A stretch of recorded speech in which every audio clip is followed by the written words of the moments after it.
Working on the redesign of The Guardian, which I ended up doing at Pentagram with David Hillman when I graduated, was a revelation in the magic of what you could do on a page between basically creating a palette of grey and a landscape of grey with words, and understanding that you created the space through more or less space between letter forms.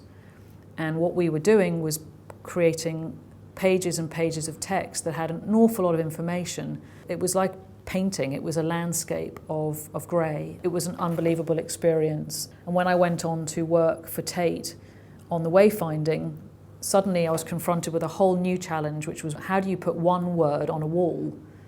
And that's much more difficult than I ever thought it would be. And it was this sort of complete contrast to 500 words together to one by itself in the built environment. Wayfinding, it's not very well understood in the industry, and that's why it was interesting for people to have a specialist in their midst. The wayfinding being the idea that people move around an environment in a particular way, and that can be modulated and controlled and influenced by design, by lighting, by space. It's a psychological approach, if you like, to environmental design, because you nudge people through an environment in a way which is soft. It's not just go this way or direct people with arrows. It's the understanding of graphics and aesthetics within the environment, which is not just pleasing because you look at it and it's nice, but because it actually works on a person's sensibilities and how they travel through an environment. The journey that people like me or organisations like the ones that I work in go through, they think, oh, it doesn't really matter, it's all about signs and maps and they're never any good and you can never get it right. I think Holmeswood really opened up my eyes and the eyes of many of my colleagues to its more subtle effects and the opportunities. So how colour could change your perception of the space you're in, how views or interventions or even just a particular typeface or positioning of something that could be an object, that all of those things collectively can create a feeling of wayfinding and change your perception of a place and the built environment. And I think that was quite an eye-opener for me, and particularly at the Science Museum, how that can contribute to the museum experience.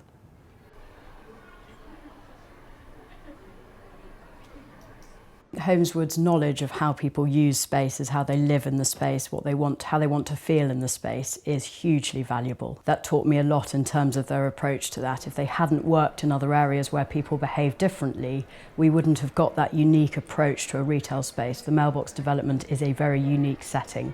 The urban room is set for people to sit, relax and dwell and spend time, enjoy themselves, but away from the madding crowds, if you like. So they were very well placed to create the environment where people were then going to feel how we wanted them to feel.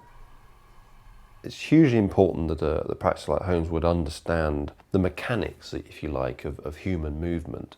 And I think also possibly the things that we don't expect to happen. And I think that comes from obviously a lot of work and experience working within the design, particularly within their field, because I think we've all recognised that human beings don't necessarily all do what you expect them to do. The chaos theory often applies, and therefore I think they can bring that level of understanding from some of their other work they've done. Clearly the movement of people in different ways, actually it brings a completely different layer to what you might see as the way people might operate within buildings. And we found that to be hugely comforting. It also was incredibly testing in terms of actually asking those awkward questions about, do you really think they're going to come through here and go down there? What happens if they went over here, and therefore would they get lost, or however that would work?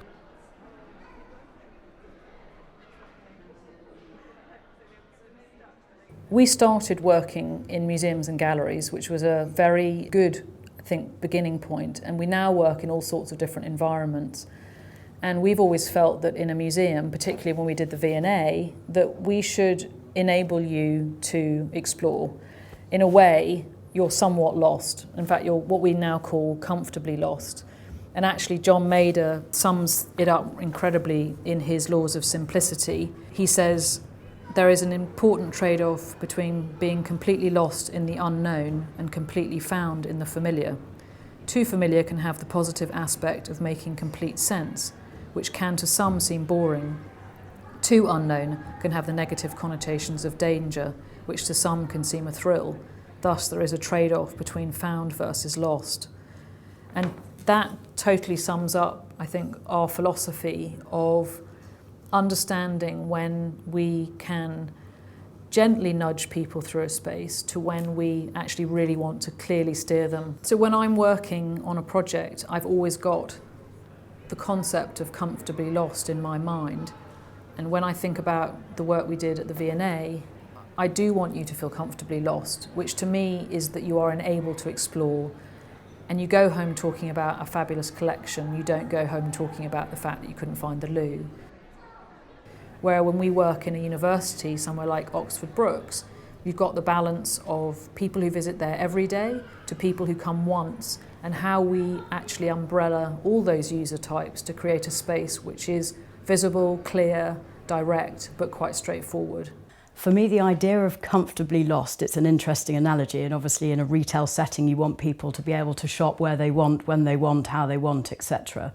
But you also want people to just kick back, put their feet up and just lose themselves in a moment. And if we can create retail settings that achieves people to kick back and relax and spend more time, then we've all achieved our purpose.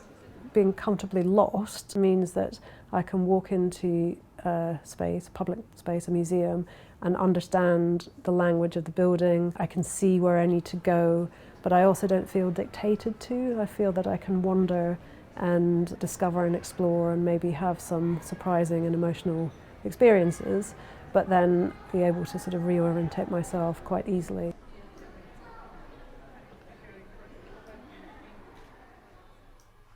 When we talk about comfortably lost to our clients, collaborators, it always seems to sort of draw a wry smile, because actually it makes total sense. And if you have that as a kind of benchmark of where we do want people to respond and feel that way to when we don't, actually it kind of roots our strategic approach in a very human way. When you work in the built environment and ultimately your responsibility is directing people around a space, we know very quickly whether we have succeeded or failed, and we like the exposure that that brings. It's all about the visibility, the invisibility and the subtlety of our design solution.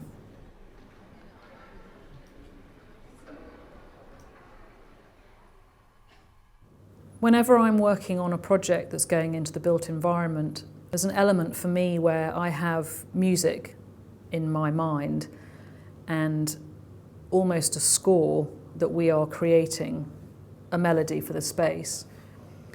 And if you think about melody, you have constants, which is the sort of metronome, and I think about the heights we place things, the size of things, the materiality, the visibility creates a constant. And then there are moments where you want that sort of crash of cymbals or that quietness, and we might do that in a way that's painting a wall of colour or introducing an artwork or where information might be found. And actually what we're trying to do is create a melody that works in a built environment without any sound, but you're doing it with provision of information, with pace, with scale, with height, with visibility. And somehow we hope that all of that comes together so that you don't notice the signs, but you found your way around.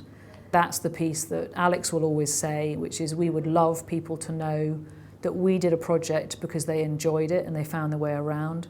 We would hate it if people only thought that we had a visible style.